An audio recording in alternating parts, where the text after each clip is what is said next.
check, check.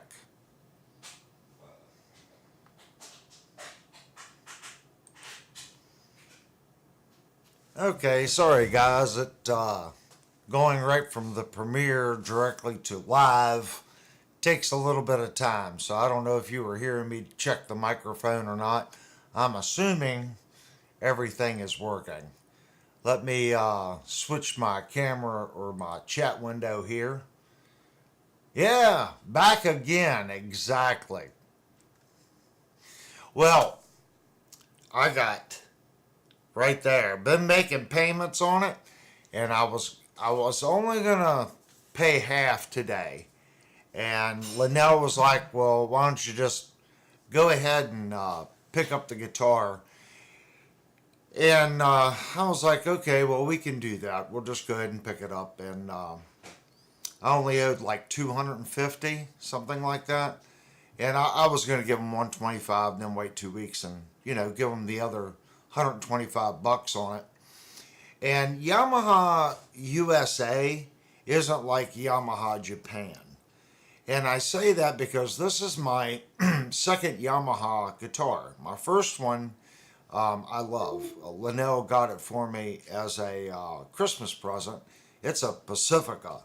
Great, great, great working man's guitar. The best way I can put that guitar, it's not great at anything. Okay, it's not the great hair metal guitar. It's not a great country guitar. It's not a great blues guitar. It's not, but it does everything so darn well. I mean, if you're in a variety band, the Pacifica is just a great instrument. When I bought that guitar, I like buying cases for my guitars. And Yamaha USA does not supply cases, hard shell cases with their guitars. You can get hard shell cases in Japan and other markets. They just don't market their cases in the USA for whatever reason.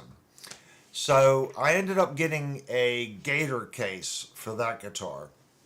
We spent 30 minutes at Shenandoah Music today trying to get a case to fit this guitar. And it's a little wide.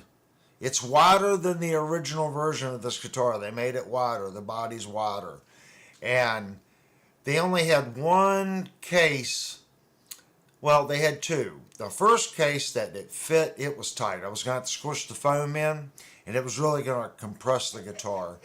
The second case I found was a Fender case, and it fit crossways in the case, side to side, and the back, perfect. It does allow the guitar to slide forward because there's no stop for the horn, but it's a great fitting case. So I'm going to get that case for it.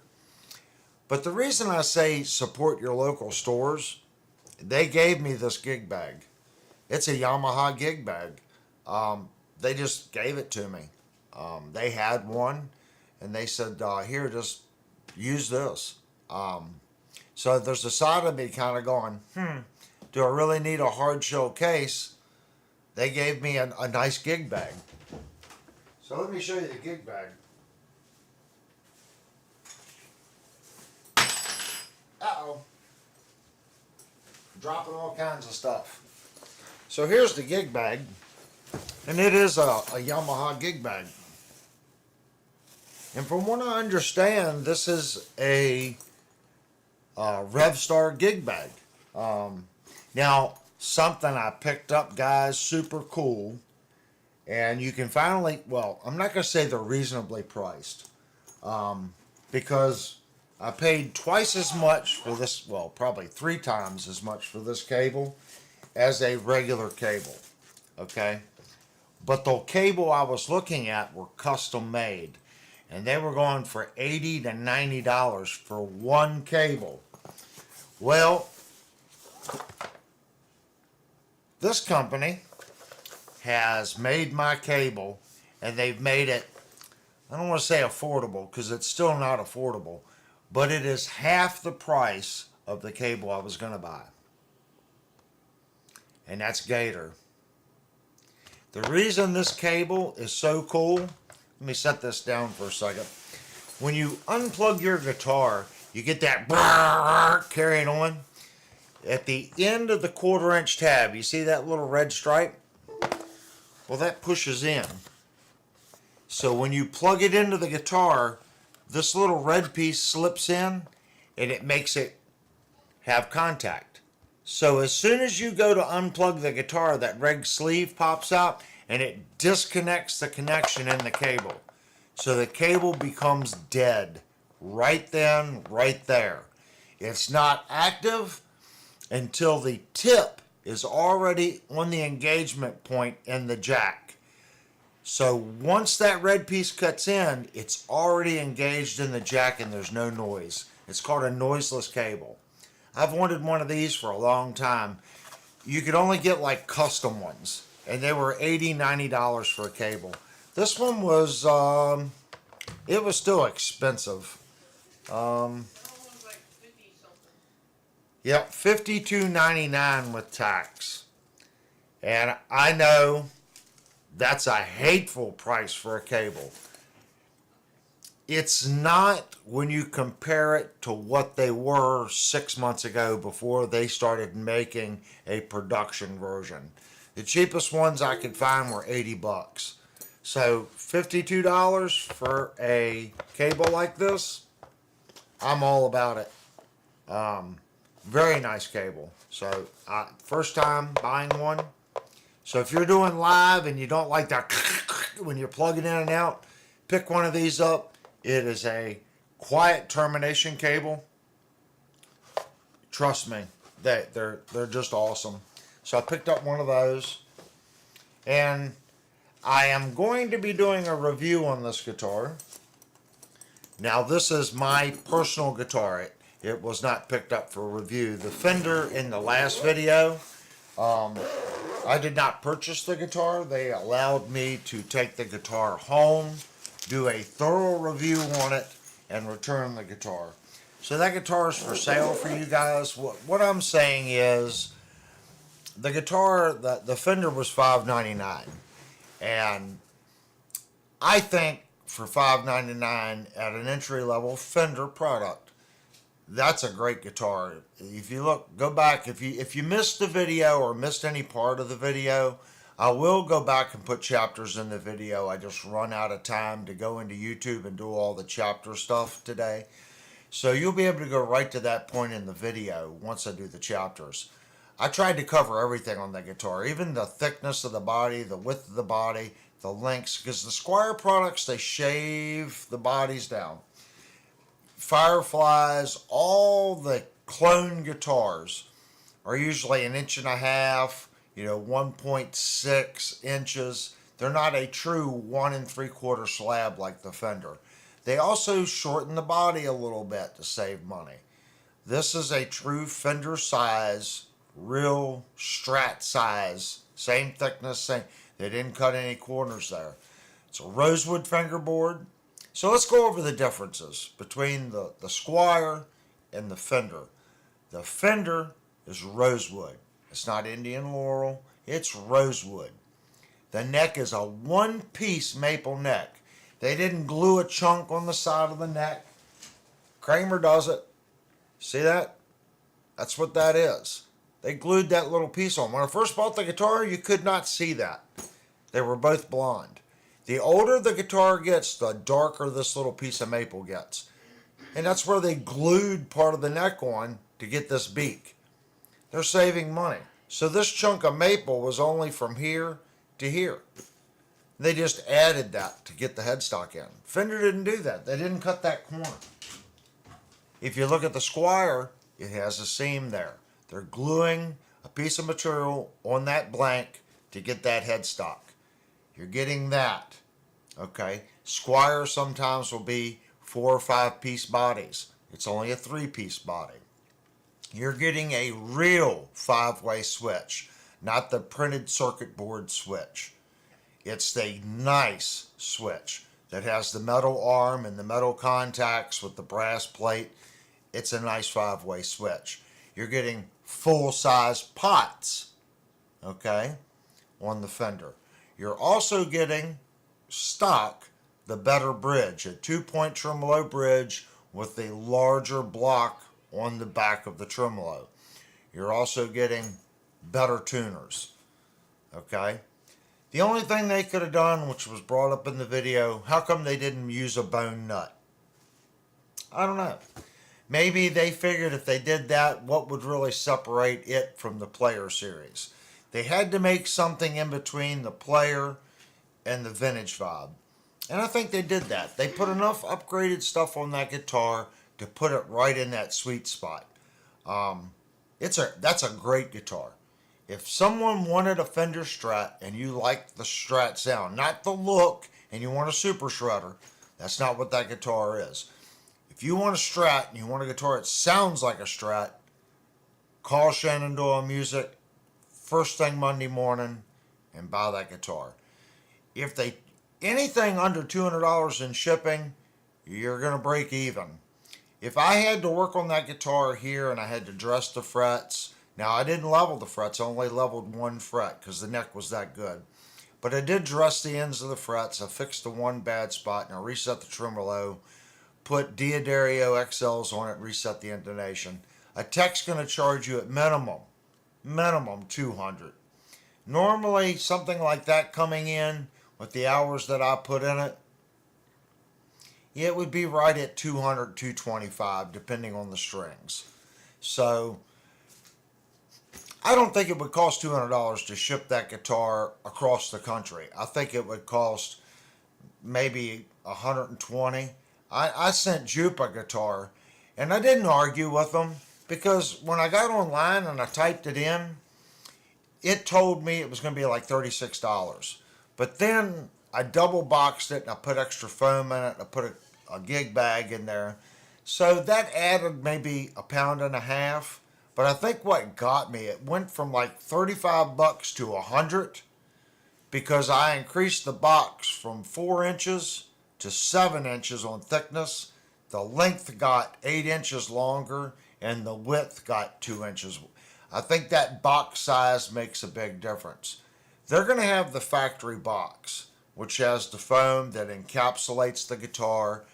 So they're not going to have to worry too much about the shipping, if that makes sense. I wanted to make sure Jupe got that guitar 100% no problems. I didn't want him to get it and there's a hole in it where, I wanted to double box it and take every precaution I could to ensure that guitar got to him well.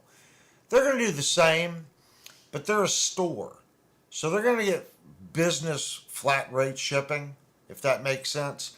Now, I forgot, one of the moderators of this channel, Mike, has a business account. If I would have remembered to use his business account on Jupe's guitar, I probably could have shipped that guitar a lot cheaper, but I forgot.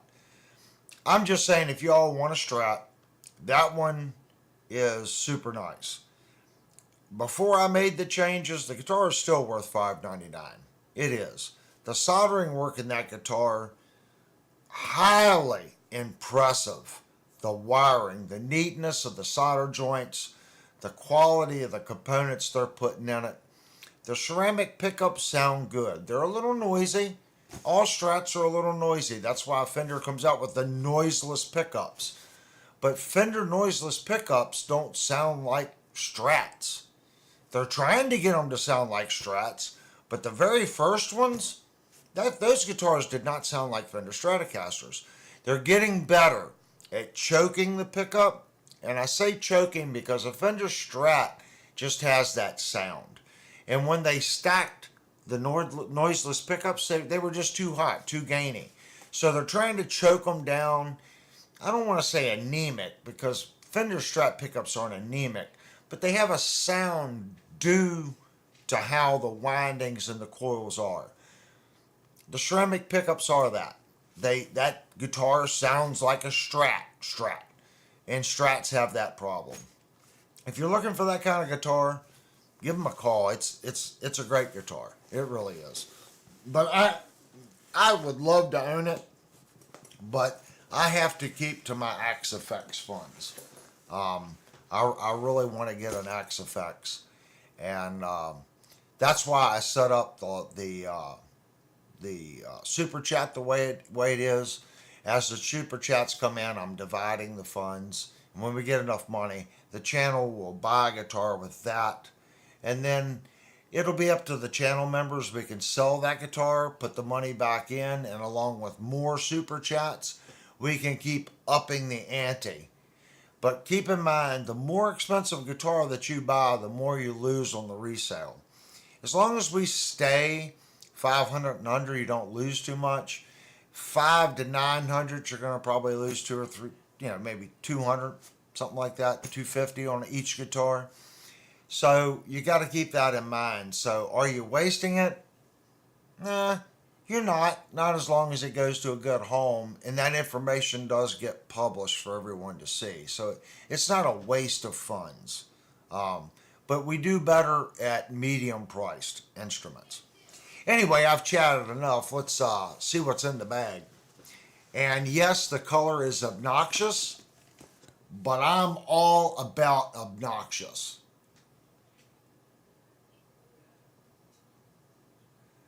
This thing is stupid loud. I mean, even in a total cave darkness, you're going to see this guitar. I'm never going to lose it. Isn't that thing pretty? It's a beautiful guitar. It's a beautiful guitar.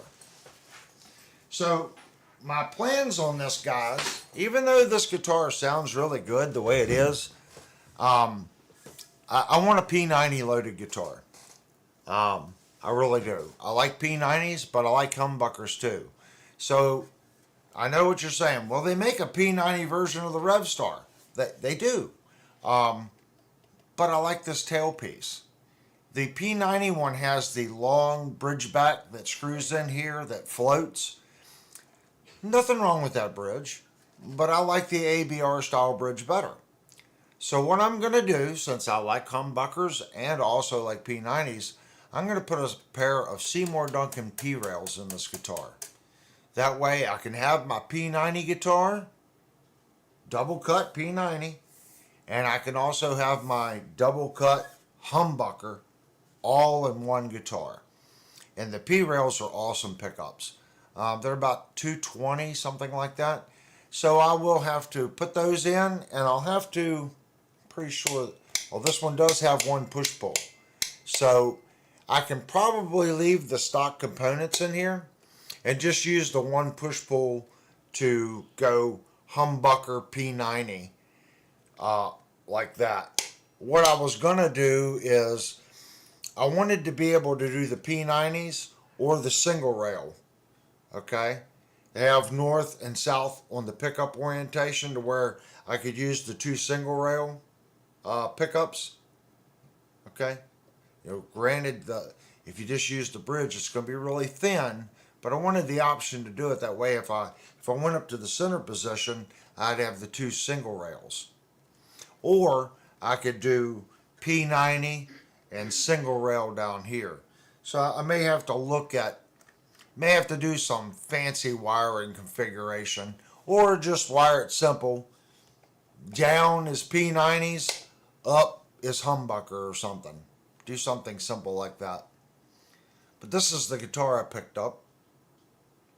It's a Revstar, if anyone, I don't know where my picks are. Like I said, this live show was really not set up to do anything. I'm looking for a pick. I don't know where any of my picks are. I don't even have the Line 6 or anything technically hooked up. And Jerry, look, I changed hats. Since this isn't a Fender, I didn't want to wear my Fender hat because Jerry would pick on me. Let me see if I can, like I said, I'm not really set up. Let me see if I can get the Line 6 up and going. We can hear this thing. Yeah, the back of the neck is colored too. Wow, everything here is all twisted. Something has my cable caught. There it goes. Line 6. So if everyone's curious, now see, this is what I'm talking about. Let me turn this one on.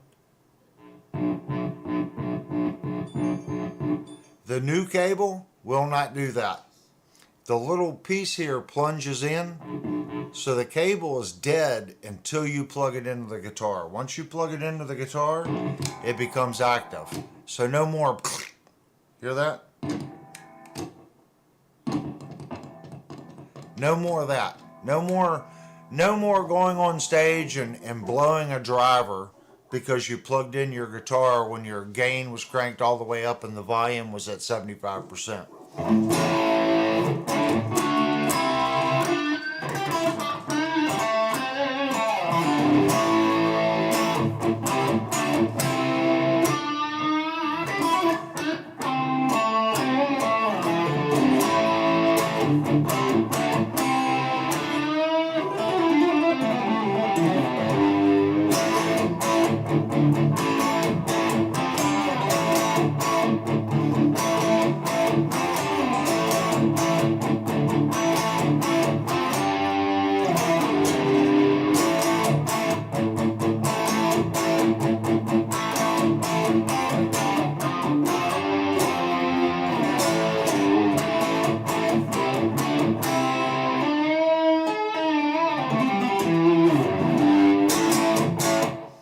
Guitar, I almost hate to put P-rails in it.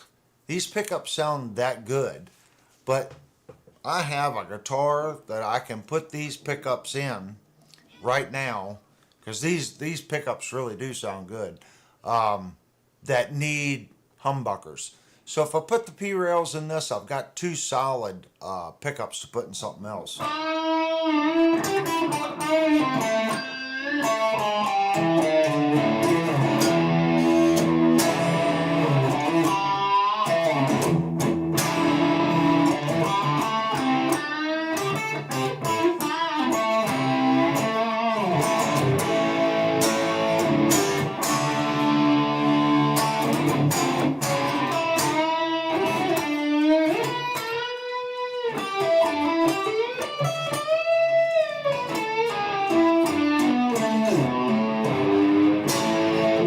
It's very, very clean sounding.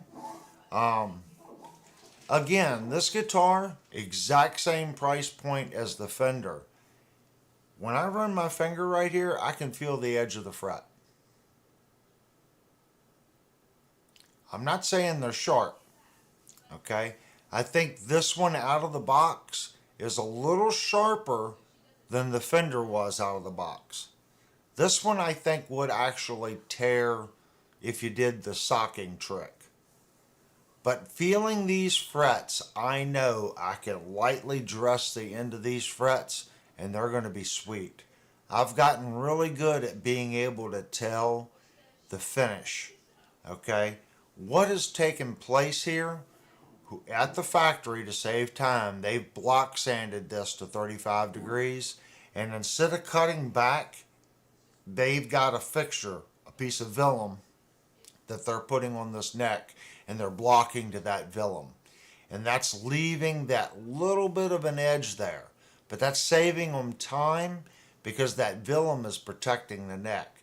They block sand to that, and they do not have to go back and touch up this neck. That saves a tremendous amount of time, and that's what's causing this. It's a step removed from the building process to save money.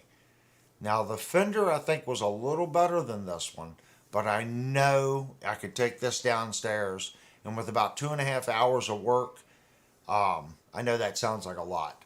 But whether the fret is really bad or just like this, believe it or not, it's about the same amount of time. If it's really bad, you might spend 15 minutes more blocking this out.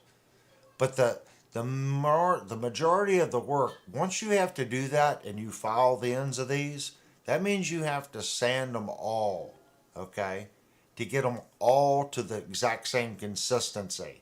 Because consistency is the key. If you work on this one fret and the rest of the frets are shiny and you polish these frets, the one fret that you worked on will not have the same sheen as the other ones. So you have to get them all at the same sheen and then work up from there, if that makes sense. To do it right, you're looking at about 2 hours of work, whether you're just touching them up or 2.5 hours of work if you're really cutting into the fret and re-angling that, if that makes sense. Either way, you're going back and you're curving this chamfer on the edge, and you're dressing the end. So this guitar has the exact same issue. This guitar retails at $550. The Fender's at $599. Fender's $50 more. The fret dressing's just a little bit better. So that's what I'm saying. The Fender is right at the sweet spot as far as its price point. This is a guitar that I've wanted for a long time. I'm a hair music player, but guys, there's something to be said about playing something else, okay? And I love playing other types of music. My Kramer will do it, my Kramer Beretta, my Night Swan will do it. But you get a different vibe, like this big, thick, tall body and the double cut, the way it sets on you, the way, I don't know, the look and the feel of the neck, that vibe will push you to play different styles of music. And I say that about my little Squire here, my little Nashville Telly. I pick that thing up and it just makes me play a certain way. I love that little guitar, and it was $329. That to me is a much better buy than 70% of the guitars that I have. If I look at my Fender FMT over here that I paid $1,100 for, and I look at that Squire, which one's the better buy? The Squire. The Squire makes me want to play it and pull something out of me more so than my FMT Fender. Is that taking away from the Fender? No, that Fender FMT is a beautiful guitar. It's like the Fender Les Paul. That's what I call it. It's Fender's Les Paul. Most people don't even know they make that guitar. If you want a Les Paul and you do not want to support Gibson, buy a Fender FMT. It's the bee's knees when it comes to that type sound. This guitar, hopefully it'll be here a while. I need to get down to, maybe 6 or 7 guitars that make me do different things.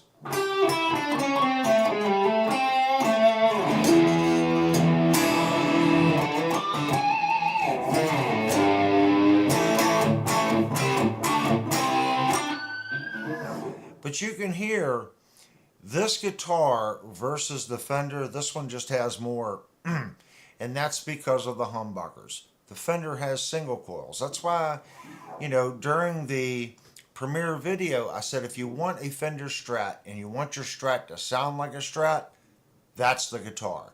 Is it going to give you that?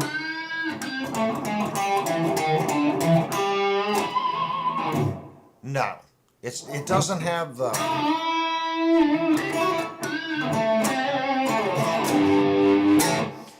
The pickups aren't that hot. These pickups are much hotter.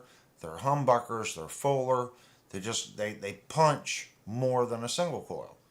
It's a different guitar. That's why I qualify. If you want a Strat that sounds like a Strat, I feel that Fender Strat is good. Everyone here knows, and if you go back watch the video, how many times did I go down and turn up the volume? I did it so many times while I was going.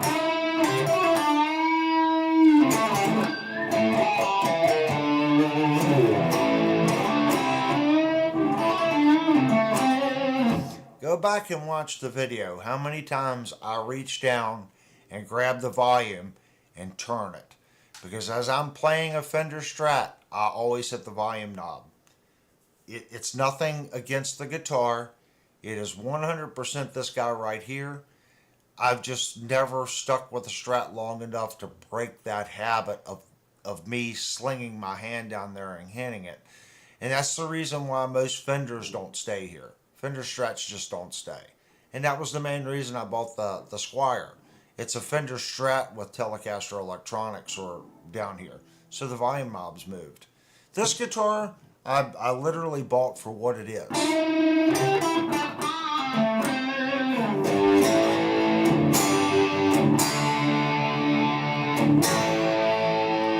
So that's the humbucker. If we go into let's do more of like an 80s Let me angle my camera here a little bit, guys.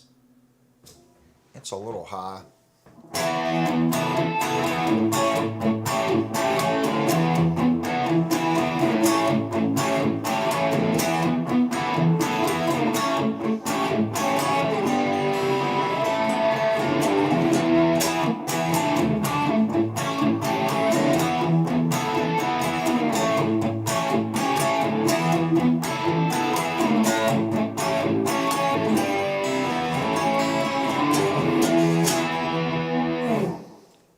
It has a kick butt sound. Let's go up to our center position. It's been 2 months since I played this guitar.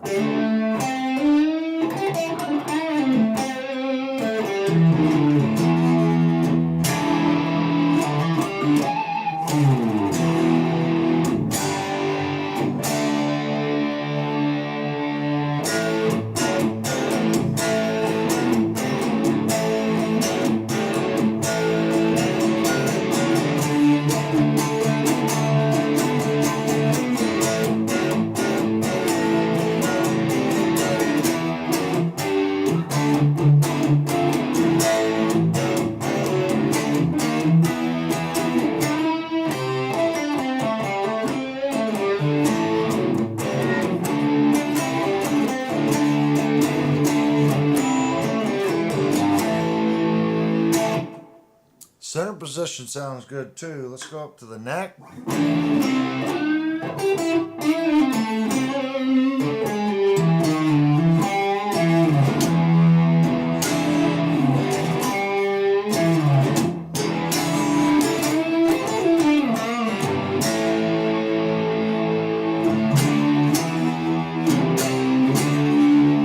You can hear it's got a real full, it's got a lot of oomph when you hit the power chord.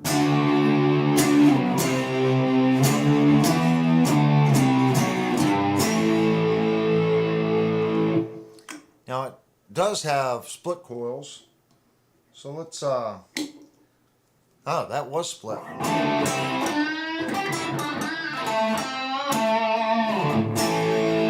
So that's humbucker in the bridge. This is split.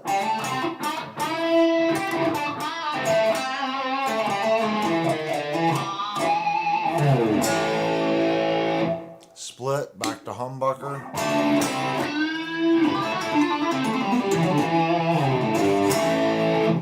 You know what? I do not think that is a splitting the coil. I think that is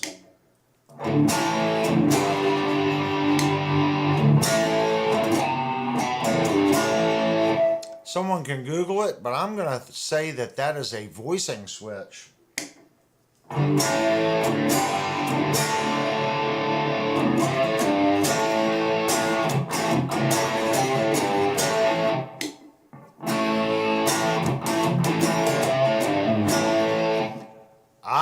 It's either a coil tap, where they're not splitting it, they're tapping it. They're tapping the coil somewhere, not dead 50%, like you got the full coil and they're tapping the other coil. Or it's some kind of, what did I just say? It's, just said what it was. Voicing switch, one of the two. It's probably a voicing switch.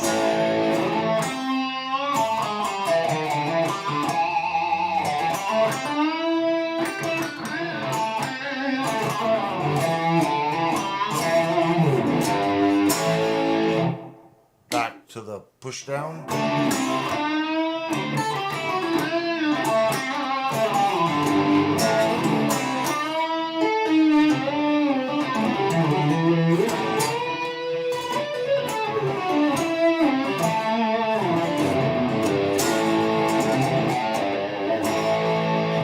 It's got a lot of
It's a passive boost, Linnell says. It's called a what switch? Focus switch. A focus switch. So I was, I'll call it. ding! I was somewhat correct.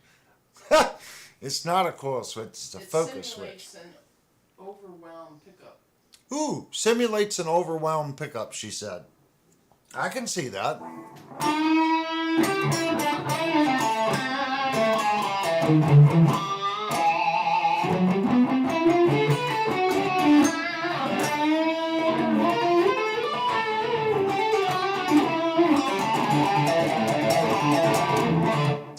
Need to warm up.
This thing rock and rolls, guys.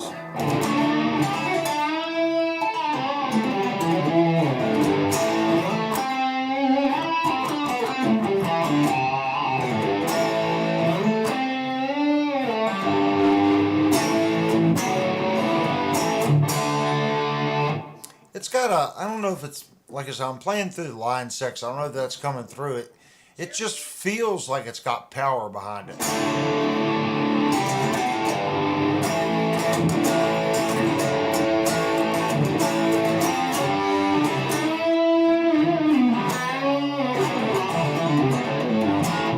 Jerry asked if it's a solid body. Yes, it is. This is a solid body. That's what I call a slab cut. See how it's just flat on the top? It does have a little bit of an arm carve here. It does have a little bit of a belly carve.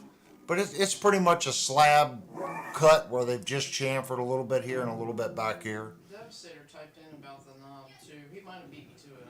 I don't know if Devastator beat Linnell. It was a race. Who got the info first?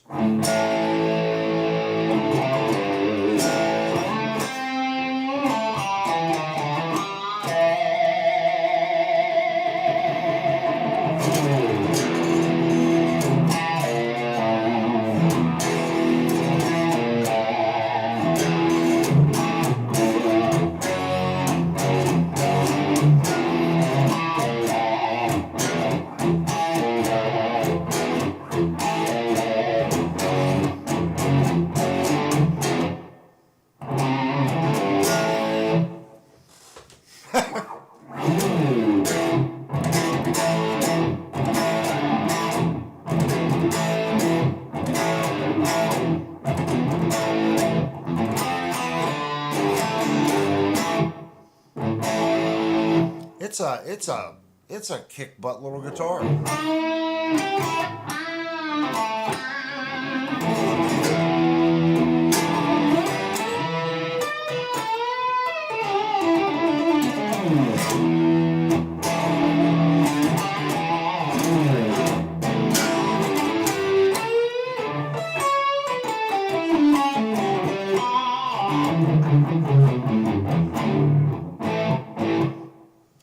Tried to save it, I couldn't pull that one.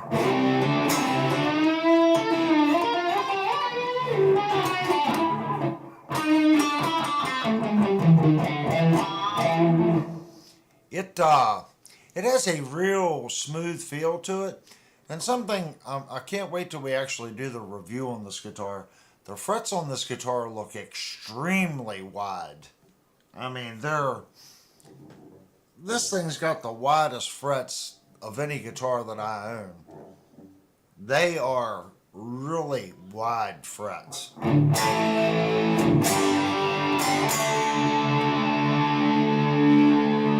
Let's go up to our center position.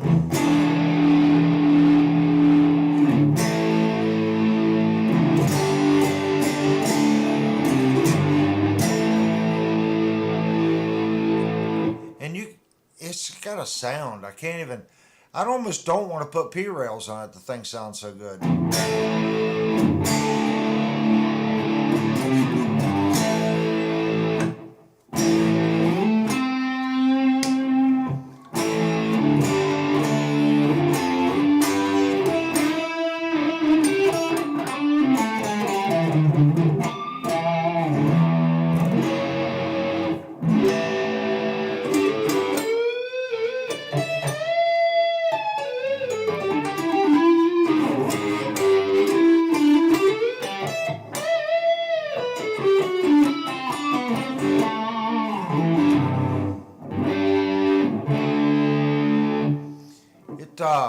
It plays good. I mean, you guys know if I picked it up for my personal guitar, it's going to be a player.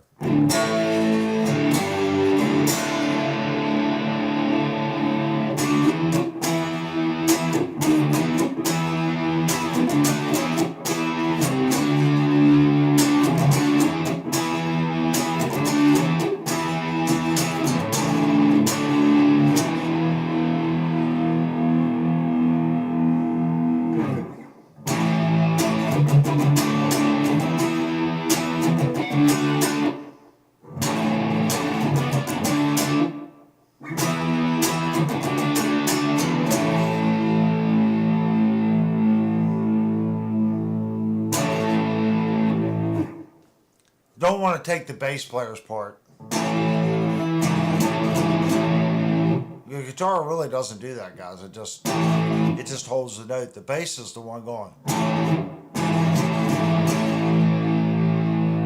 Listen to it. I think I'm right. I'm pretty sure the guitar player does not step back the half step. I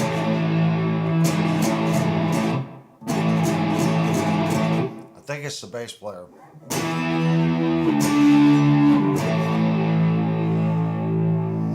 Jerry, I like the Sam Kinison version of Wild Thing. That's my version of that song. That's my favorite version. If you've never heard the Sam Kinison version of Wild Thing, after this live stream, go type in Sam Kinison's Wild Thing.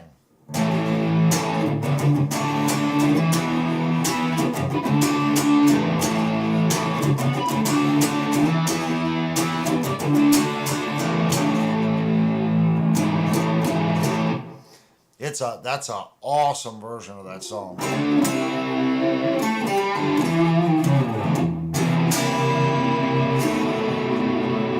We can.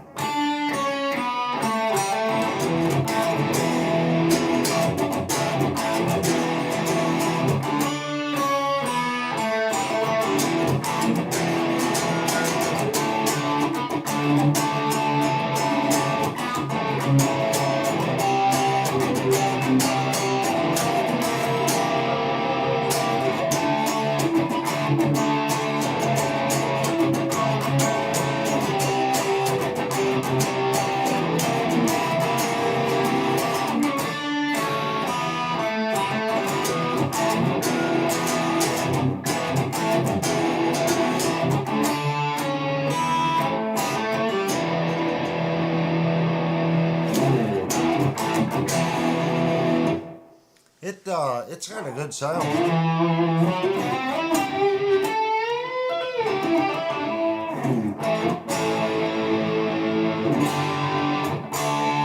A little out of tune.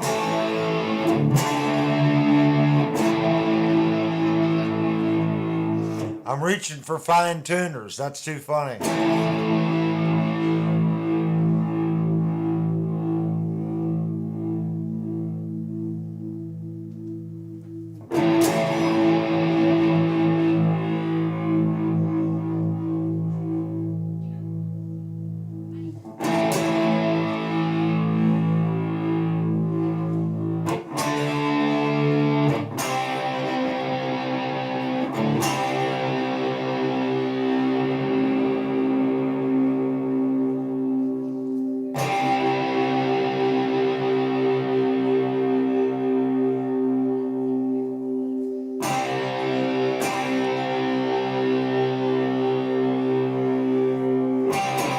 this is what I was talking about in the video. I do not go here. I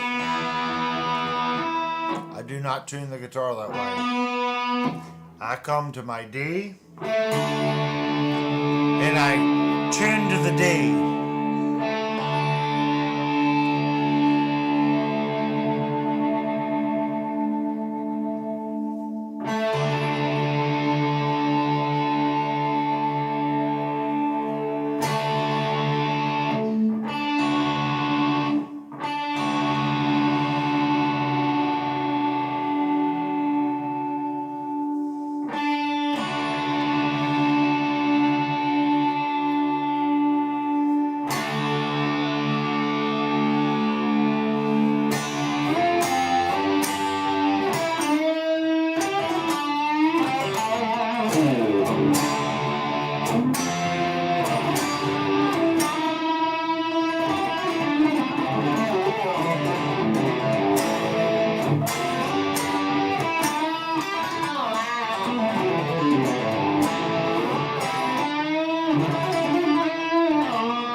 There it is.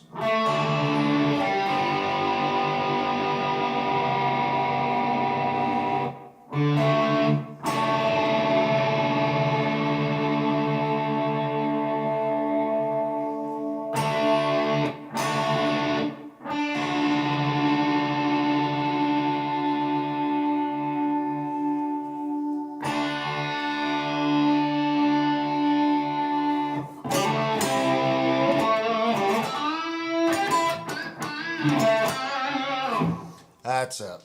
If you tune your guitar that way, and if you put it on a tuner, it's not going to show that it's in tune. But it rings out different.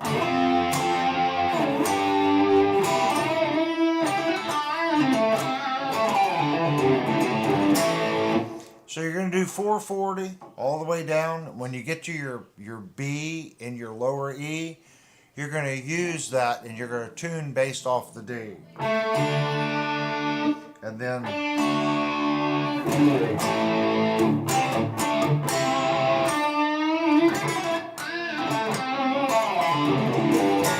it does give it a more, I guess, rock oriented tone, especially when you get into these little half chords playing fifths.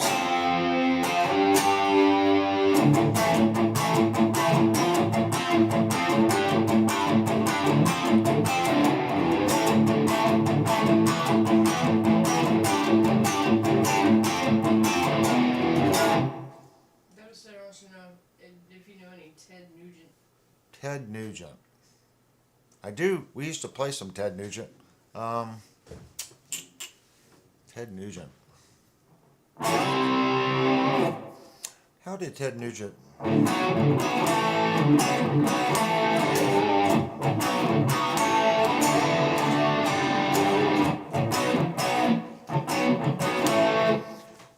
I would have, I mean, as soon as you'd play the song, I could play it.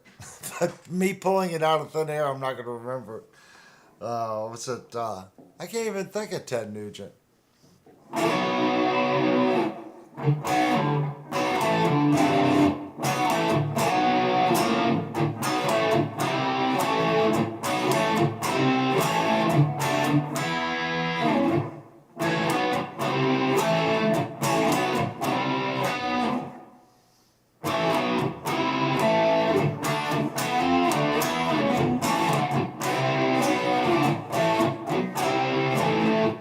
I don't remember most of us. I would have to Cat Scratch Fever. How does that go?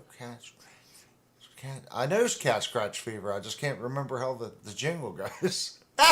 I haven't played that stuff, guys, in like maybe 30 some years. I know we played Cat Scratch Fever. Uh, I just don't remember it. You know, someone said that I was playing a hair metal song during that. Guys, like ZZ Top, stuff like that, the 12 bar blues, we're not reinventing the wheel. How you pick and you play it and you attack it, it's all the exact same chord structure. It's all the same. Now, instead of going here, they might go.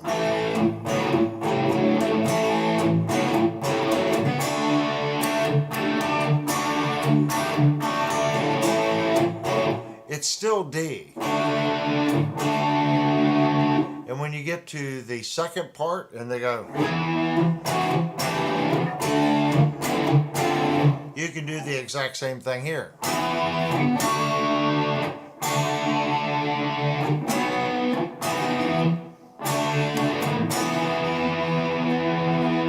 If that makes sense. Exact same notes.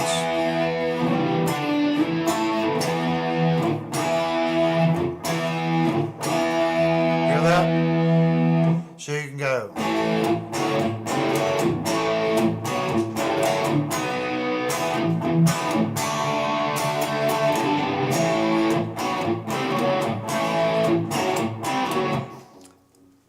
Everything there is 12 bar blues. It's the exact same thing, it's just you're playing it a little differently. You can also, or you can,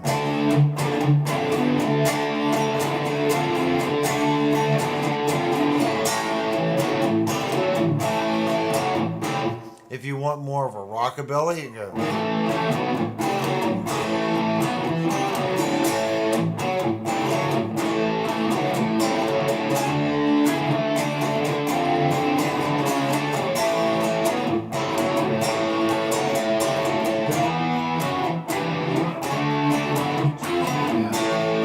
And I'm pulling up to the note. Jupe's gotta go. Oh, Jupe's got to go. All right, Jupe, good to see you, buddy.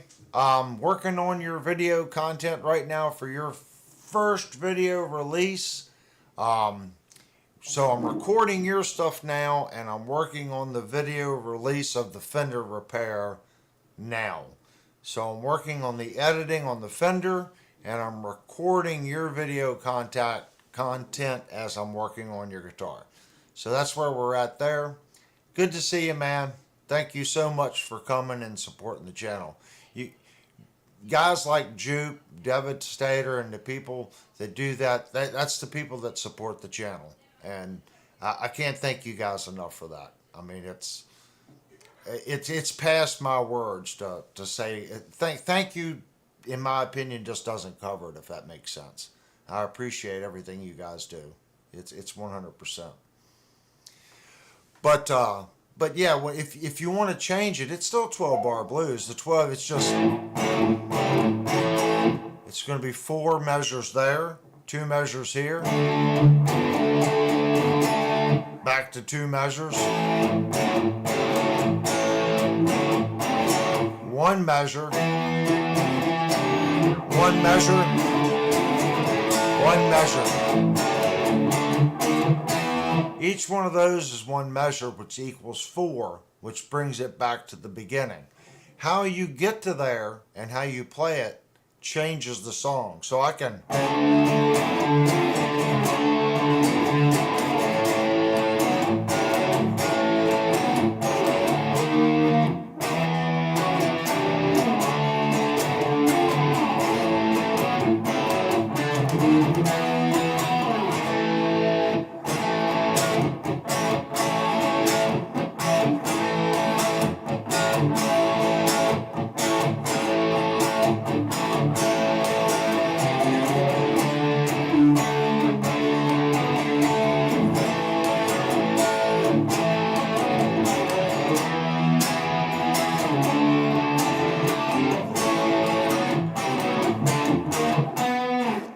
It's the exact same thing. You're just changing your pick attack. you're dropping notes, you're doing pull-offs.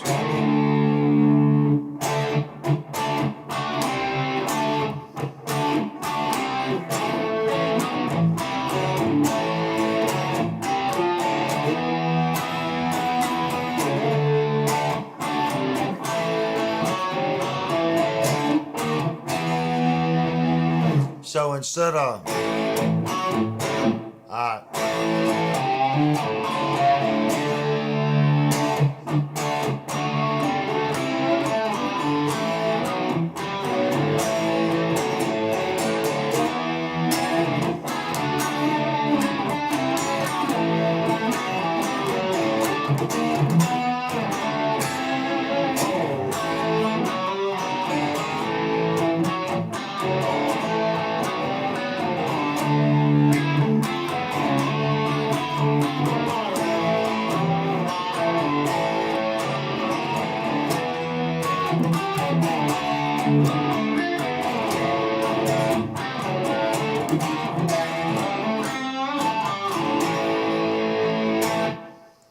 everything I just played is the exact same 12-bar Read blues. Jerry's comment. Speaking of darker headstock colors on the Beretta, it just needs to be even. It's tan. Sand it to me, and I'll take bleach to it.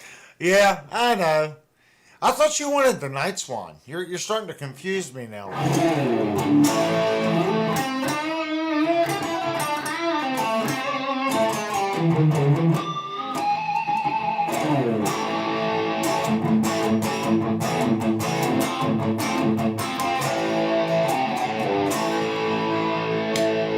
Back down to the full punch.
A lot of times, guys, if you notice as guitar players, we have a tendency of overplaying.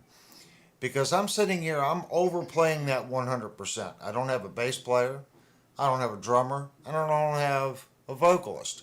So if I was in a band playing that, it would be something much simpler and big.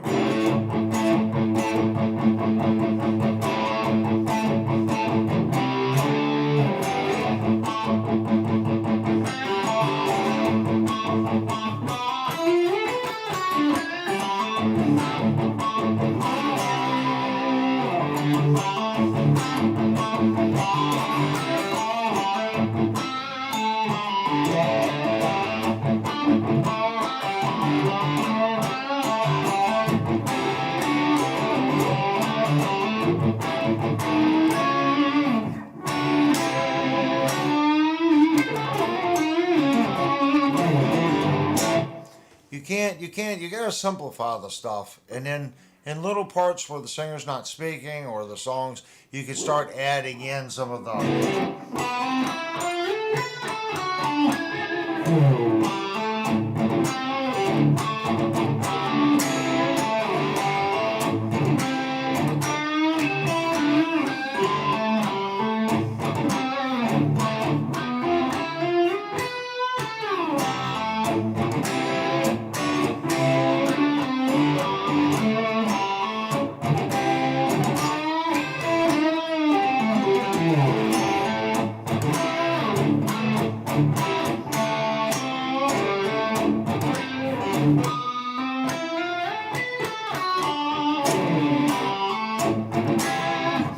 Always play it slow.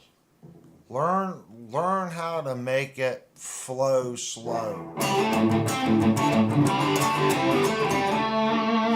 And then speed it up. See, that's a little fast for that lick.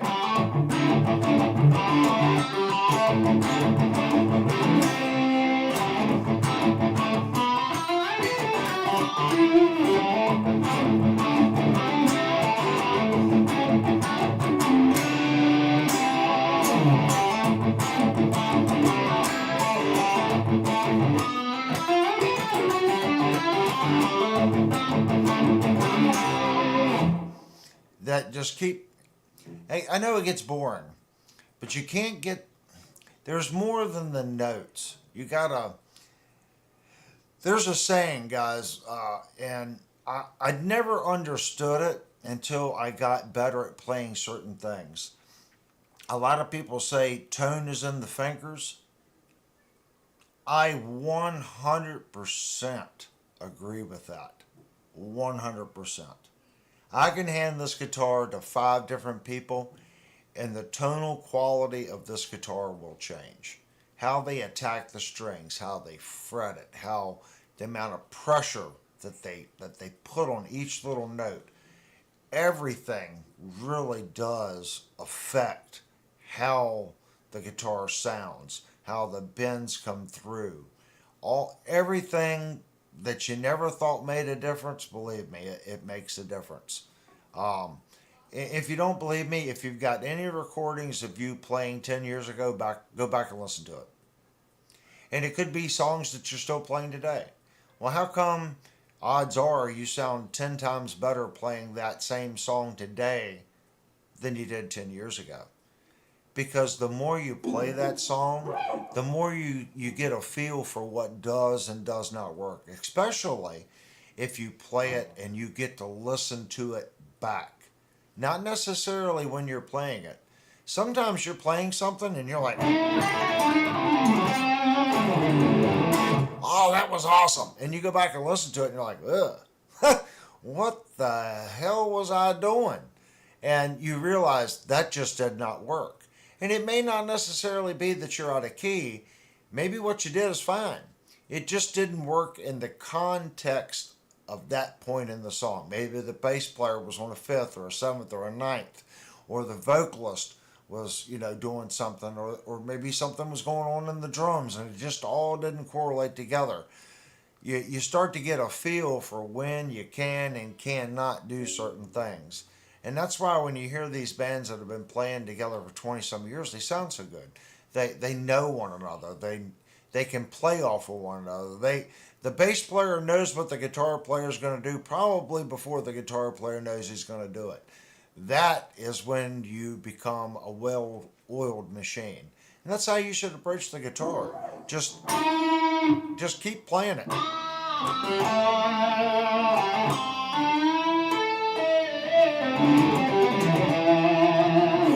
And you can hear I didn't hit that clean. When I come up to hit that hammer on, I hit the A string. And it created that sound. You don't want that. You want to be clean. That time I didn't hit the A, but I hit the B string.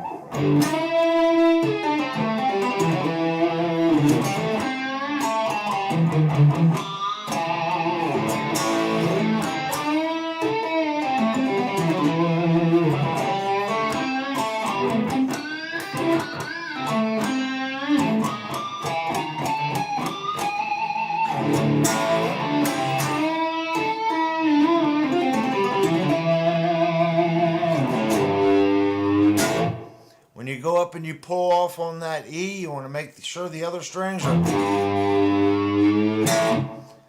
That E should ring out solely. When you're pulling down, the bottom of your finger is muting these strings.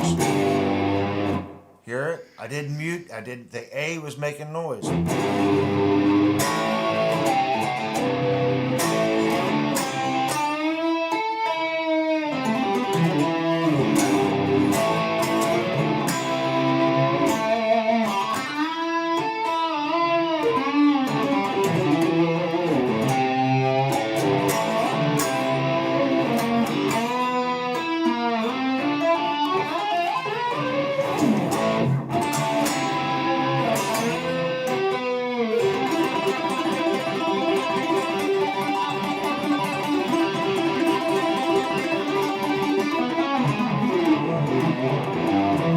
That's the hardest thing to do because you got to mute as you're hammering.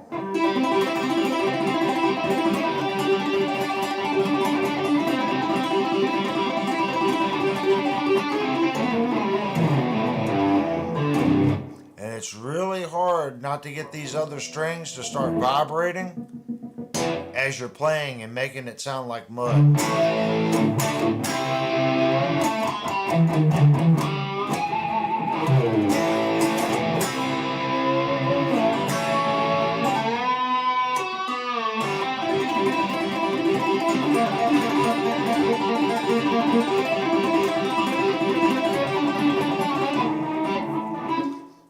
See?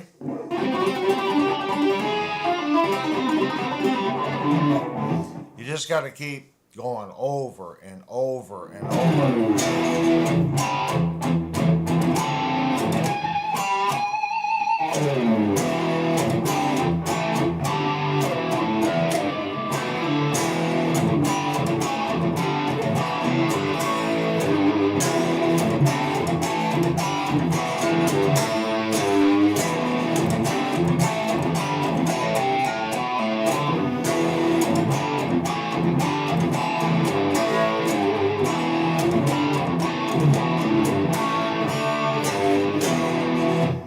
Everything you do, try to get it as clean as you can. Certain notes you want to ring out.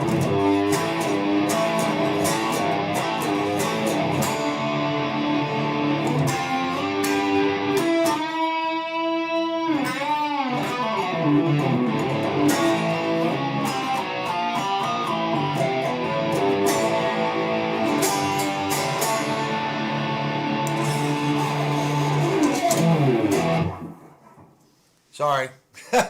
Guys, I didn't get to play guitar all day, so plus I got a new toy. So I should never start a live stream with a new toy. I'll sit there and play freaking all night. But this is what it's about. When you get that feel and you just want to play.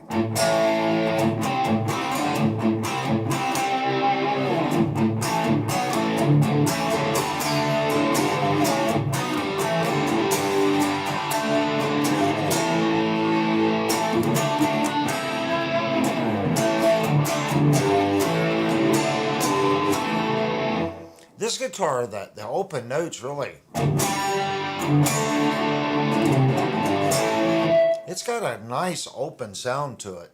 I will give this guitar props. Sweetwater just actually had this guitar. I was wondering why it was still coming through. I got the PA system on. Oh, that's too funny. So you probably guys didn't really actually get to hear the guitar right because the PA was on. Hold on. That's too funny. All right, hold on. Without this microphone influencing the sound. Here you go. I won't play too long.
This guitar rock and rolls.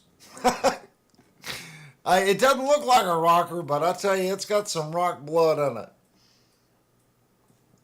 I love this thing. This guitar is stupid.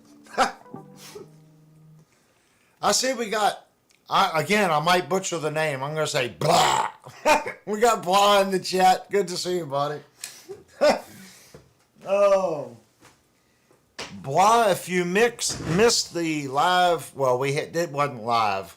We did a premiere video earlier of a Fender Strat, so you can go back and it's the longest review this channel has ever done, and I did it for the sole reason when that guitar was released, everyone was poo-pooing on it, saying this and saying that, and I couldn't believe the reviews that I was hearing, so I went out and got one and did a real review on the guitar, and I personally feel that it's a great instrument.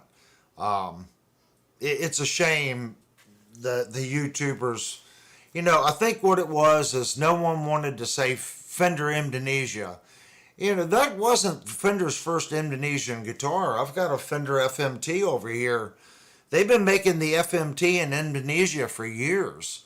So it's not like Fender never did an Indonesian guitar. So I don't understand why they poo-pooed on the Indonesian Tele and Strat so much. It just doesn't make any sense to me. Yeah, this guitar, the RevStar, is $549 for the RevStar right now. Sweetwater just had it on sale for $475 for about 2 weeks. But I paid $550 for it at my local store, and I think it's back up to $550 now at Sweetwater. Yeah, that RevStar is just... Yamaha products in general are way underrated. I've got a Pacifica. That Pacifica plays good too.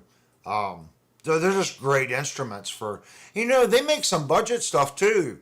$250, $300 guitars. They've got a $300 Pacifica that's actually a really nice guitar. It uses the Yamaha pickups. Now the Pacifica I have is one of their higher end ones that has Seymour Duncans in it. It's got a high end Wilkinson bridge.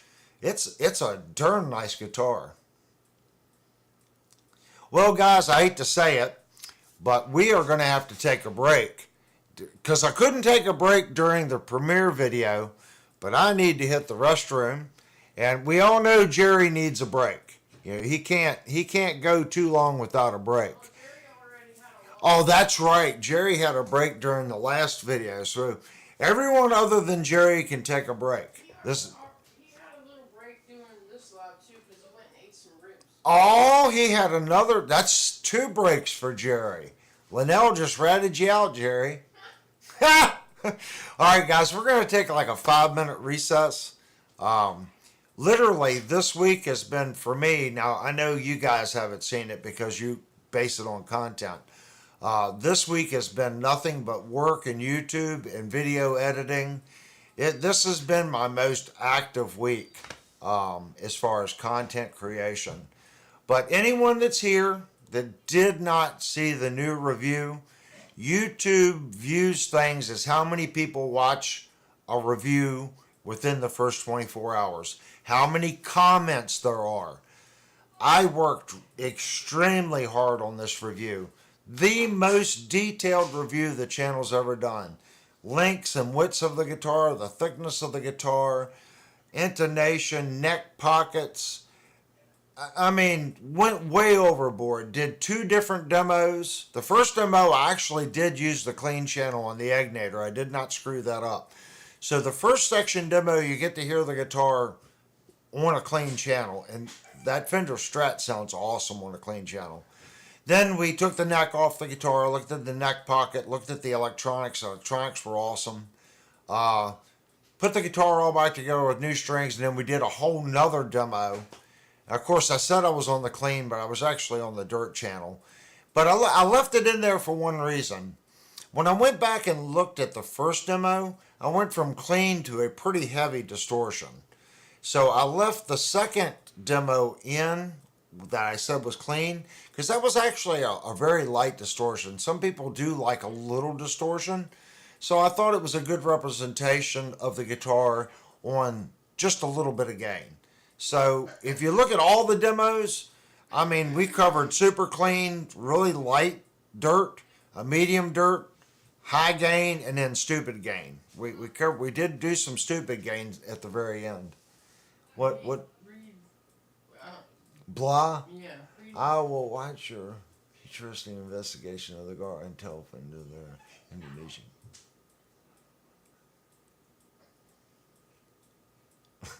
Oh, that's too funny. Without worrying about the wrath of the front rocker. Dude, everybody here, as many people as you all can tell to watch the video, that would be appreciated. YouTube has really hit me hard the last 3 months doing the live. They've really, it's almost like they don't want you to do two different things. They don't want you to do a review and a live show, or a live show and review. If you're going to review, you just review. So they've really hammered my channel the last couple months. Really wanted to get to 2,000 subscribers, and every time it unches up, I lose a subscriber, and that's fine. We have the Die Hard crew here. Bly has been around for a while. I know he was here last weekend, first time he'd been in. But if you go back and look at the reviews, you'll see his posts. He's been a very loyal watcher of the channel, and his comments I always find them to be hilarious as hell. Just like his last comment, he's a pretty funny cat. But we're gonna take a 5-minute break, guys, and I'm gonna use the restroom and get something to drink, and we'll be right back.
Okay, the king needs his rest. Oh, that's too funny.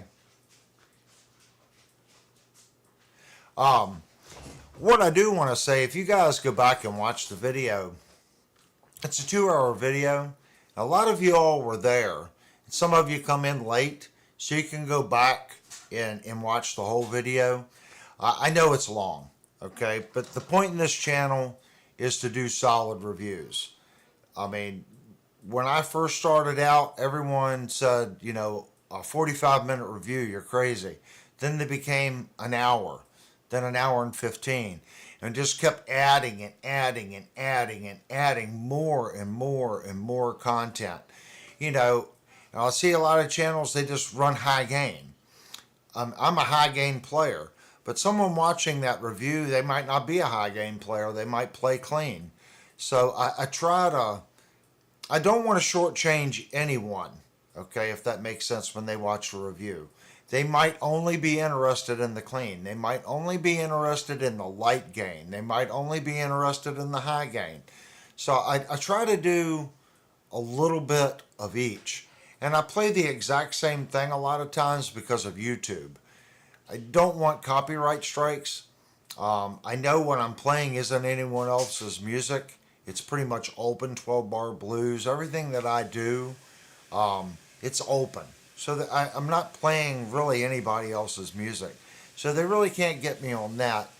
But to help out on long reviews like that, like I did on this review, I put the little squirrel up sometimes with little funny notes.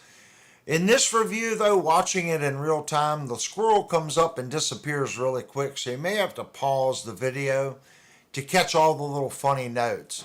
I think during the premiere, you guys were chatting so much and the squirrel popped up and disappeared before someone realized the squirrel helper made a comment. But there was all kinds of little squirrel moments all the way through that video where the squirrel comes in and makes a comment. I think it's funny. I don't know what you guys. I think the squirrel's funny. I don't even know where the squirrel. I think the whole squirrel mode thing and squirrel brain thing come up on my first reviews. Someone made a comment and it just kind of stuck. Don't forget your cup. Oh, yeah, Linnell got me a cup, and if you guys don't know who this is, you have to look it up. Okay, she got me a new coffee cup. And this is a very sad story. And if you were a fan of this squirrel, the squirrel is no longer with us. And a raccoon. But this is Peanut the squirrel And it was Fred the raccoon. and Fred the raccoon. Fred the raccoon and Peanut are no longer with us. So if you don't know who Fred the raccoon was or Peanut the squirrel, at the end of this live stream, go Google Peanut the squirrel, and it's really sad what happened to Peanut. But I like squirrels. I got squirrels in my backyard, and I have squirrel moment. And she walked into the store and saw this, so she got it for me. Yeah, it's sad what happened to Peanut. Peanut was euthanized for no reason from its owner. It's a really sad story. Peanut had over 1 million subscribers. It was a funny little squirrel. Popular on YouTube. But go back, find out Peanut. But she saw the cup. She knew I was a big Peanut fan. I got squirrel mode on the videos, so she got me the cup. So I meant to show you all that last weekend, but I forgot. 4-hour squirrel mode special. I did quite a bit of squirrel mode in this last video, and it's still, I think this video set the record. It was 2 hours and 9 minutes for a guitar review, but I did a lot of demo on that because I wanted to demo the guitar before I took the strings off. So it's really hard to look at the electronics and take the neck off the guitar without destroying the strings. So before we took the neck off and pulled the pick guard cover and disassembled the whole guitar, I did a demo, 100% stock strings. Then once that was done, sure, I took the neck off the guitar. We took all the electronics out of the guitar. We looked at every square millimeter of that guitar. I wanted to do that way any channel that did a review on that guitar that wants to come back and say, well, you're wrong. I'm reviewing one guitar. The guitar I reviewed, everyone in that review that watches that review is going to know he's showing everything. This is exactly how that guitar is. If there's a problem with the CNC code and stuff like that from the factory, stuff like that shows on every guitar. If there's missteps in the routing, the neck pocket doesn't look right, one's not going to be any better than the other. Okay? That's why when I review Leo James and it looks like someone went in there with a hand chisel in the neck pocket, people are like, oh, my Leo James was fine. It can't be. If they chiseled out one, that means there was a problem with the routing routine. All that stuff's done on a CNC.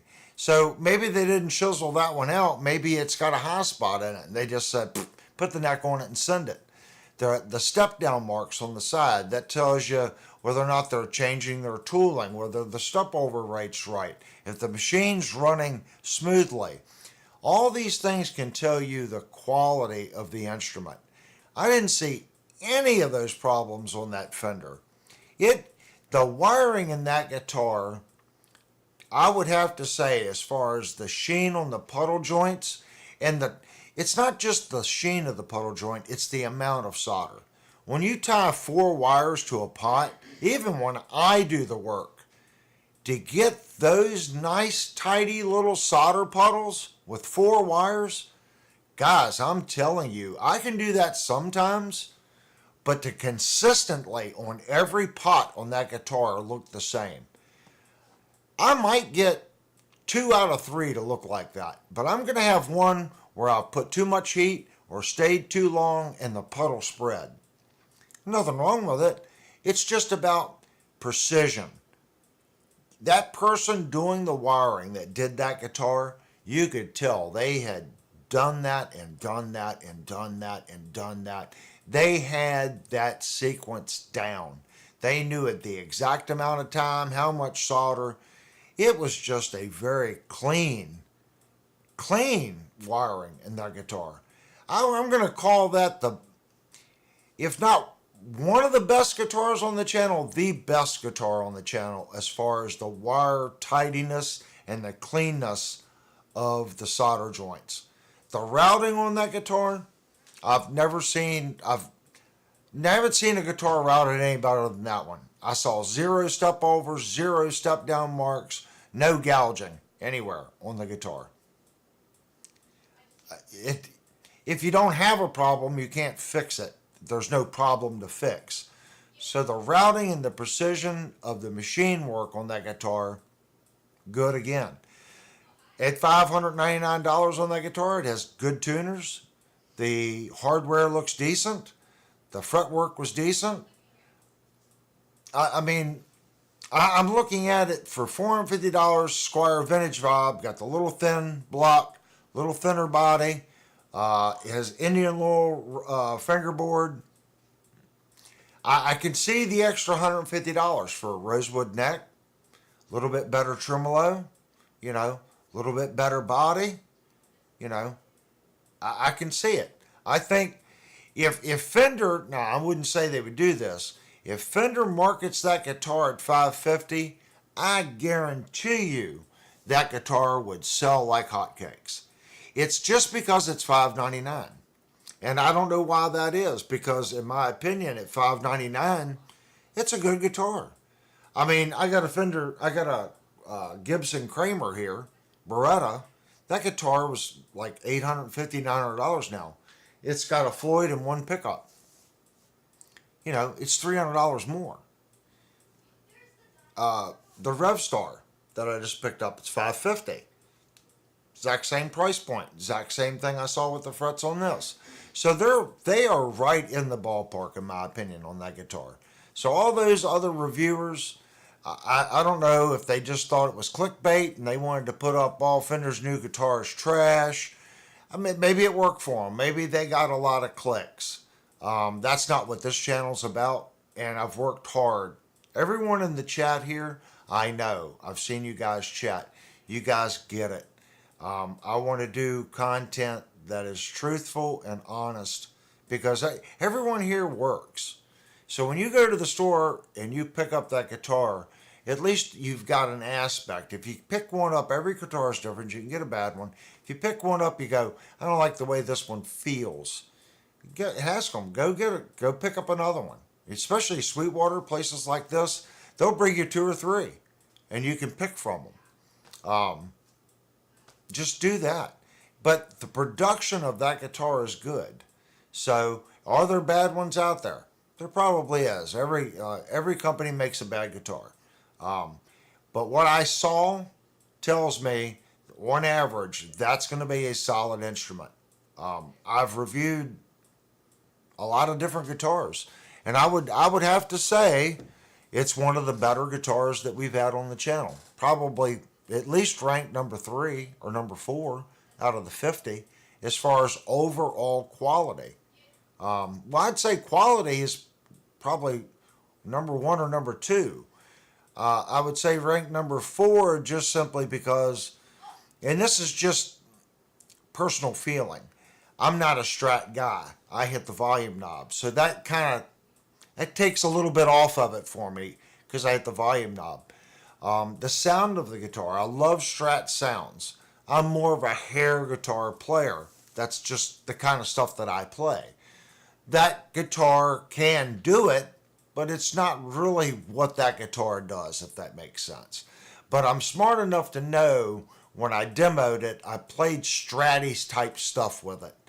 It does the Strat thing well. It's a Strat. It should sound like a Strat, and that Strat sounds like a Strat. That's just my opinion. I want you guys to know that I worked really hard on it. I want to do good quality content, not just truthful content, but good quality. I don't want you to watch it in the video dark or be out of sync. I've done that. I've released videos that went out of sync or went black just because I said, okay, I'm releasing a video on this date. I'm no longer going to do that. If the video isn't good and I know there's errors, I'm not going to push myself to release it to get it done. I think well, it's a double whammy. One, I feel bad because I've already told you that I'm going to do something on this date, and if I don't make it, I feel bad.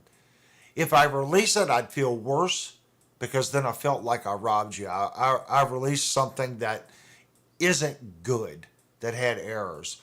That's why Thursday night review went to Saturday night. I needed those 2 extra days to fix a couple issues.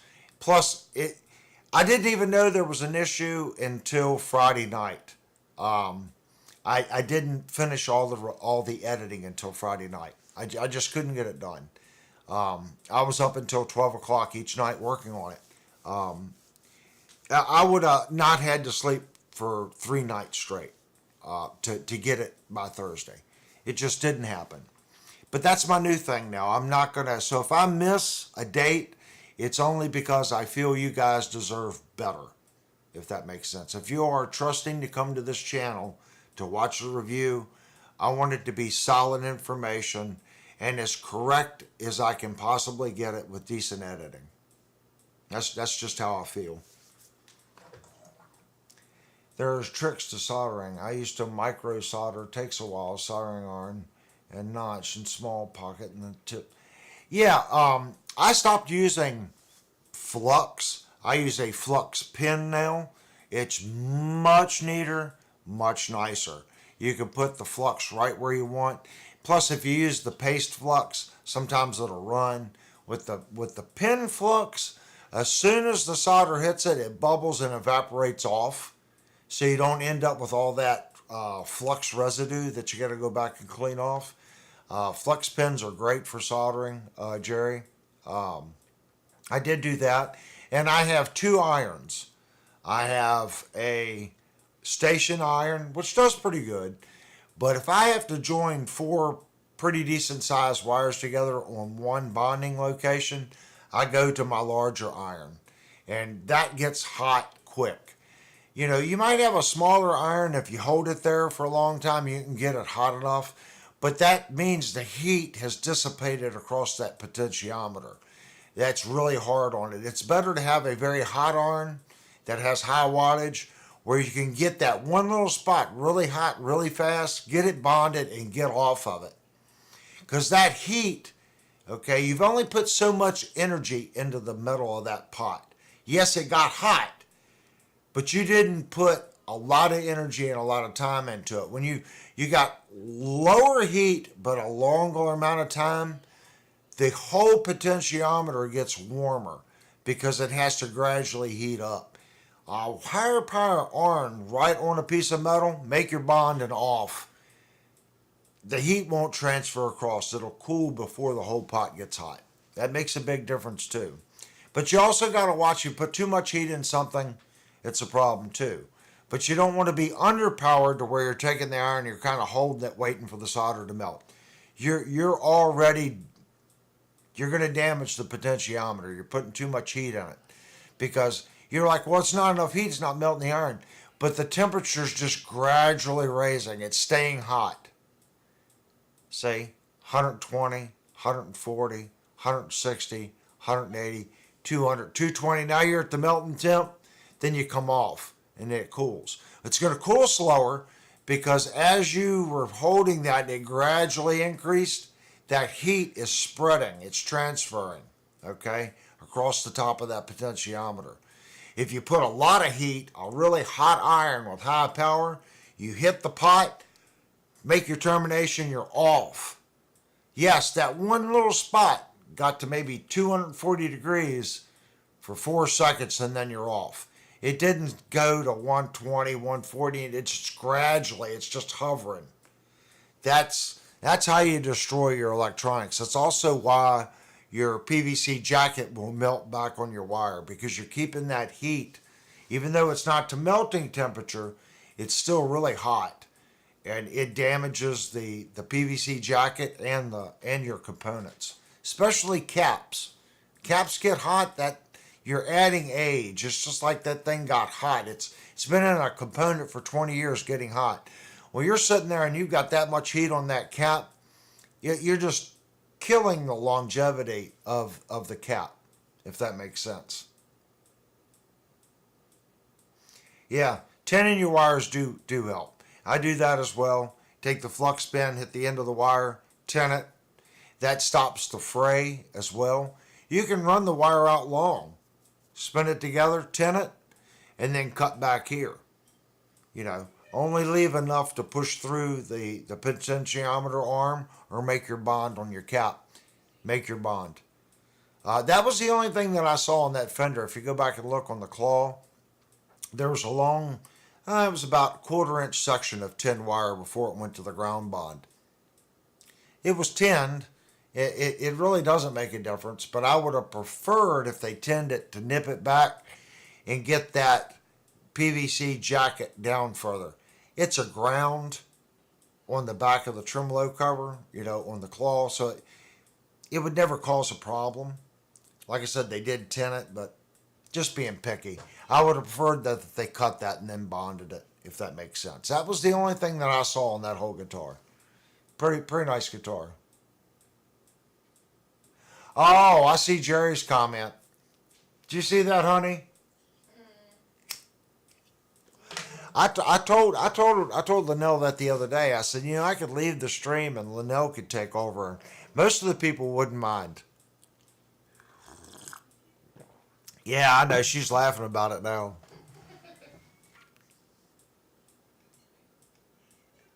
So what's the verdict, guys? The people that were here and watched the review, what'd you guys think of it? Don't no one sugarcoat it. Just tell exact thoughts because that helps me on the next review on things that I need to change or things that don't need to be in the video.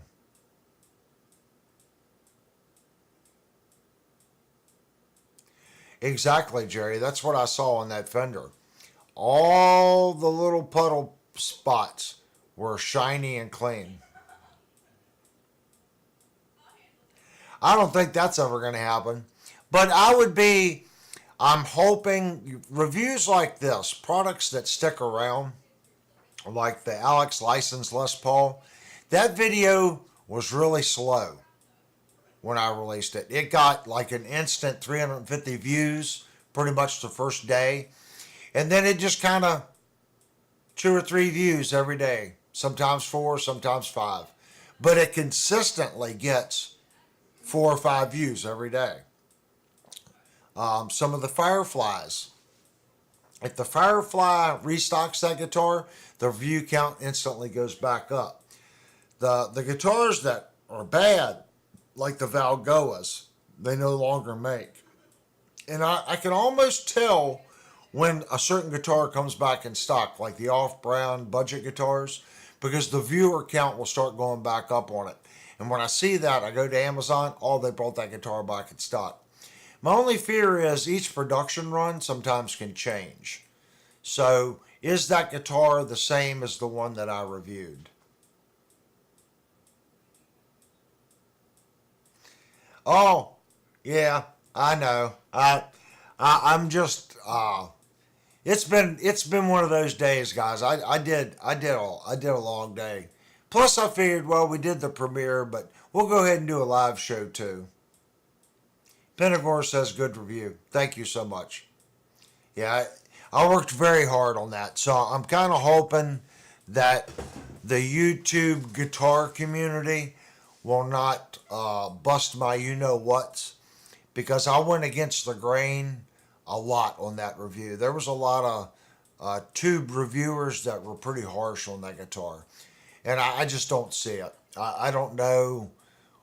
Like, I think what it was, it's about clicks.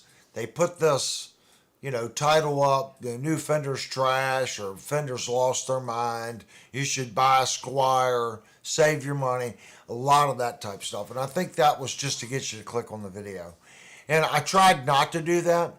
I don't think my little thumbnail is clickbait whatsoever. I just put on there, let's set the record straight. And if you're going to make a statement like that, you need to be able to back it up. And I think that review does that because we cover everything on that guitar. So I do not think my title is at all clickbait. It is precise because I put it's a review and an inspection. Because that's more than a review what I did. We inspected that guitar. So I believe the thumbnail is 100% on point for what the video is. And that'll probably kill that video. If I were to put a title like, the YouTube community's wrong, this is a great guitar, screw YouTube, or YouTubers are wrong, I'm right, this is my thoughts. I would have probably got a lot more views. But I'm not that kind of person. I don't feel that I need to do that on a YouTube card. Yeah, I smoked for about 22 years. I quit for 7 and then started smoking again about 7 years ago. So, yeah, it's a habit. It's the only one that I have, if that makes sense. So everyone's got a crutch.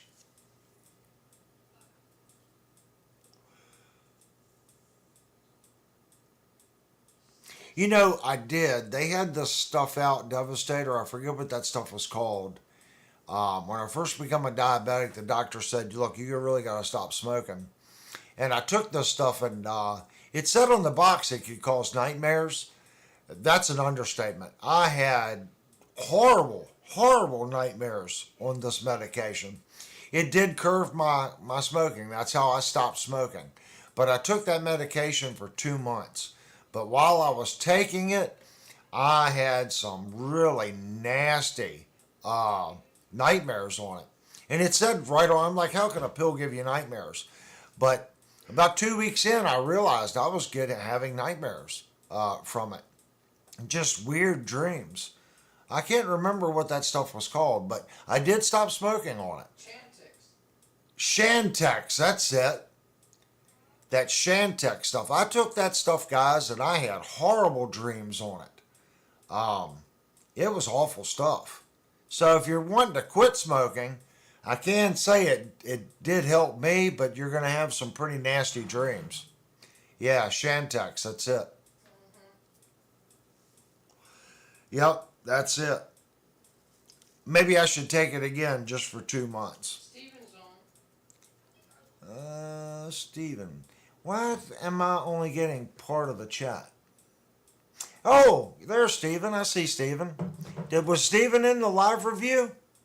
In the He didn't comment, but he said I guess he saw it because he said he liked the Fender review. Oh, okay. He said he hasn't been around much because he got a brown recluse spider bite on his lower leg. Ooh. The Lucrece Spider. That's the one that I think it like eats the skin. It just rots the skin. That's those things. I know they're little tiny spiders, but I hear the bite from those things. It just literally rots the skin. Brown recluse are big Brown spiders. recluse, or however you pronounce it, they're pretty. That's a pretty nasty bite. So take care of it. They're kind of big too. Oh well, she said they're big. I thought they were small. They're not like super big, but they're kind of big. But I'm pretty sure it rots the skin. I think that's what it can't heal. It literally has to die, and then it scabs over. It's a pretty bad bite from that spider. So take care of yourself. Well, the next review, guys, as far as guitar reviews, will probably be this Rev Star here. So I almost didn't play it tonight, but I figured, well, we just brought it home. There's only been maybe 15, maybe 20 people in and out that saw the guitar. So it's fine. I'll start. It's probably going to be 2 weeks or 3 weeks before I start. The upcoming videos are going to be repair videos. So we're doing a lot of work on Jupe's guitar. And then I have Nate's guitar coming in to work on. And there's another guitar. I don't even know what the second one was, but I know there's three. My little squirrel brain's about dead for the night. But I know I have three to work on. So we're going to be doing videos on that content. And of course, Thursday and Saturday night. So hopefully, I don't know if I can make it work. So maybe next Thursday night we will do the Fender fret dressing and intonation video. That might be something kind of cool to do on Thursday night if I can get the editing done. If not, I'll probably just wait and release it the following Tuesday. Tuesday always seemed to be the best day for me to release videos. The Blue Burst. Yeah.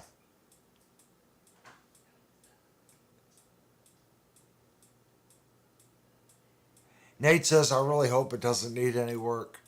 Well, that's okay, buddy. That's what Dad's for. Ha! I get to pull the dad chain now. Ha! If anyone doesn't know, Nate's my son. So he's in the chat. I don't see him much anymore. He got a real pretty girlfriend and moved out of state. So he doesn't come and visit Dad like he used to. Ha! He's too far away now. He's like an hour away. So it's kind of hard. All right, guys. I think tonight's going to be it for me. We did a 2-hour premiere and a little bit of live. You guys got to see the Rev Star and my new cable. I'm telling you. Actually, let's unbox this before we call it a night. I really want to show this thing. We got a little knife.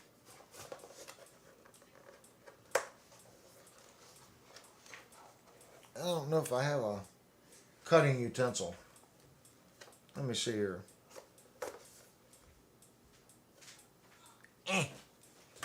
Boy, these, hold on, I'll hand it right back to you. It's got like super tape on it. Now, I like I said earlier, this is a hateful price for a cable, but I think it's well worth it for what it does. And they've got it tied up here at the top. So the on-off part of the cable is only on one side. So I'm going to do a close-up view of it. So what it is this little red jacket here moves. See that? And that's what makes the whole thing work. So let's demonstrate that. Which cable goes where? I'm going to unplug my one cable going to my line 6 stump.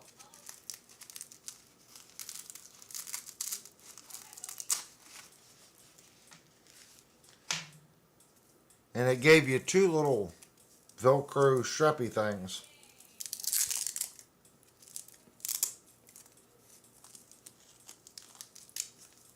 And it's definitely sticky.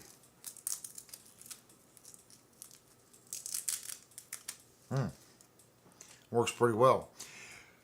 So the end with the little red plunger goes towards your guitar or whatever you're wanting to hook up. So let me get my headphones on and we're going to do a demonstration on what the difference is in this cord and why I paid so much money for it. Okay. I'm going to turn on the line 6. So here's my Kramer. I'm going to plug the Kramer in.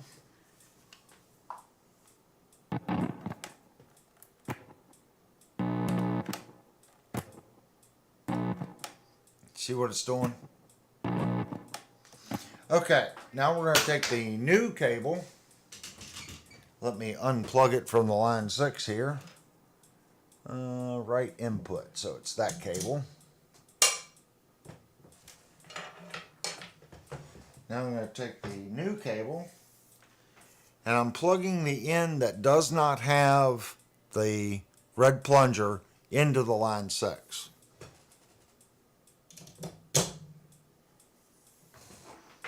And run that around my monitor and around. Now here's my cable. See?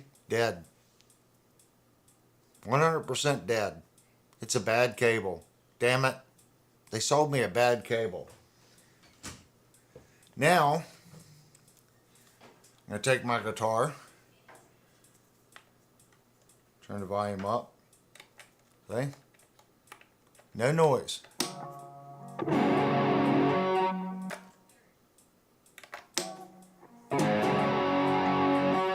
No kirk, kirk, kirk. Well,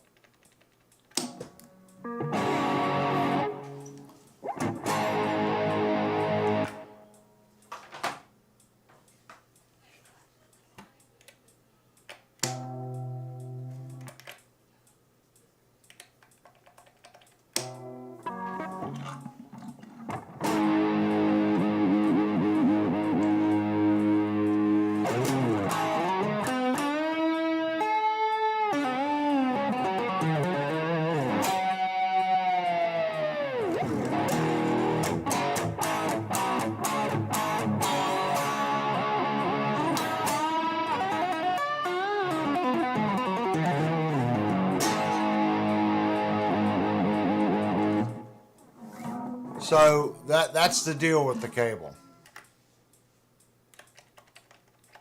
No noise. See? No, nothing. As soon as you plug it in, it works.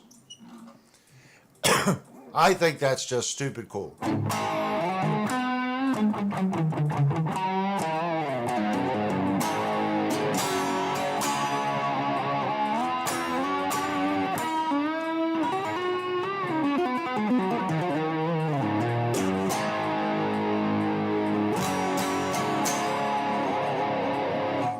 So that was the whole point in buying this cable. Just, it's noiseless.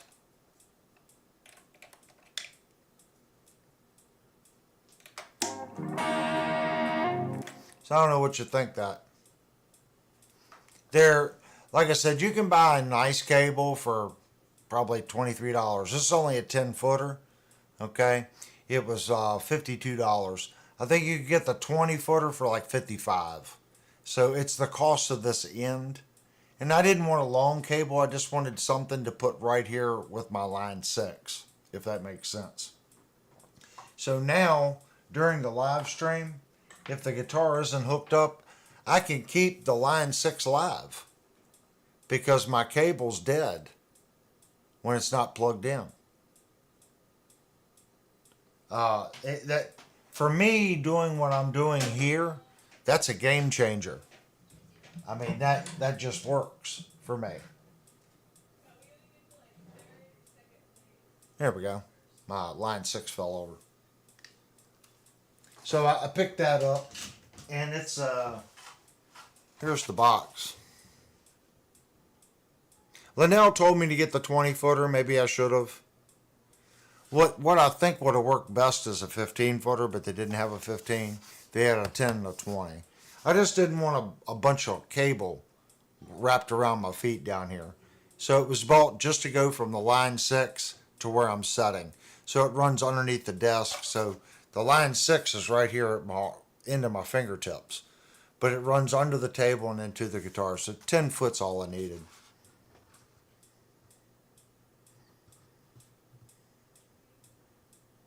And it does it have a model number? Oh, that's what it says right there. Jerry said make a post on the cable, please. Yeah, the cable's stupid nice. And like I said, I was going to get one earlier, but the custom cables, it was $100.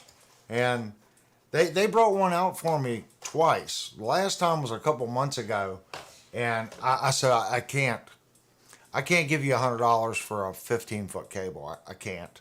I said I get it. It's a nice cable. I get it. It's nice. And then when I walked in and I saw that they had these Gator ones. Ooh, hold on. I'm fishing my other cable out because I don't need it. I saw they had these made by Gator, and I looked at the price, and I'm like, well, that's still hateful, but it's half the cost of the custom cables. So now they're being production made, so that's lowered the cost. Yeah, I'll put a post. It won't be tonight, guys, because it's late for me. But tomorrow morning when I get up, I'll post the information on the post section in the channel about the cable. Steven wants to know, he said Gator cases are nice. Is it the same company? Yes, it's the exact same company as Gator. Gator cases. Yep. Pretty sure. Pretty sure. I wouldn't imagine it would be a different company. You see Pengore's comment? And it actually has a lifetime guarantee too. So if the cable ever goes bad, they told me just bring it in, you get a free one. So if it ever shorts out, I get a free cable. So that in itself, you know, but if you're buying good cables, a good cable should last. I mean, I've got some cables that are 20, 25 years old that still work. Usually when a cable fails, I bought a cheaper cable. But if I buy good quality cables, like what's in my rack, those are Proco and that HOSA, HASA or whatever, Proco and HASA. Those cables are 30 years old. They still function. Do you think over 6 foot the signal degrades? But it does, I don't think the signal, if it travels a foot, it degrades. The longer the path, the more it degrades. But I will tell you this, if you're searching for tone, okay, your cable length of your guitar changes your tone. If you use a 10 footer, a 15 footer, a 20 footer, a 25 footer, do not change anything on your amplifier. And don't leave your cable curled up on the floor. Put a 10 footer in, stretch it out, and play. Okay? Put a 20 footer in. Well, actually go to a long cord. You're going to notice a difference. It's not going to be as bright. On my Line 6 wireless relay unit, it has what's called chord simulation. 3 foot, 6 foot, 8 foot. It's got like 20 different settings. And I have it set at 12 foot. And you can use it. It's just like cab hours. It does change the tonal quality of your guitar length. I prefer about a 15-foot cord, 12, 15 foot. That seems to be my sweet spot. Some people like the 20-foot cord. It takes some of the sharpness off. This is a 10-footer. And to be honest with you guys, unless you A-B them, it's really hard to tell. I mean, on the Line 6, when I push the button, I can tell the difference. It's simulation, but you're instantly doing it. By the time you unplug the 10-footer cable and plug the other cable in, you're probably not going to be able to tell the difference. But if you record it, play the same chord, unplug it, record it, play the same chord, and then play them back to back, you will hear a little bit of a difference in the tone does change with your cables.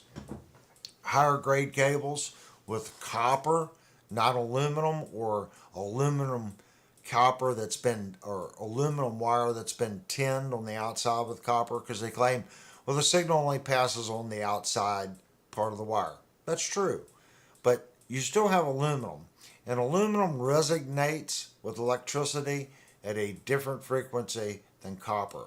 Aluminum always has more of a resonation to it. That's why in electrical wiring they have to put paste on it, because as current goes through aluminum, it resonates.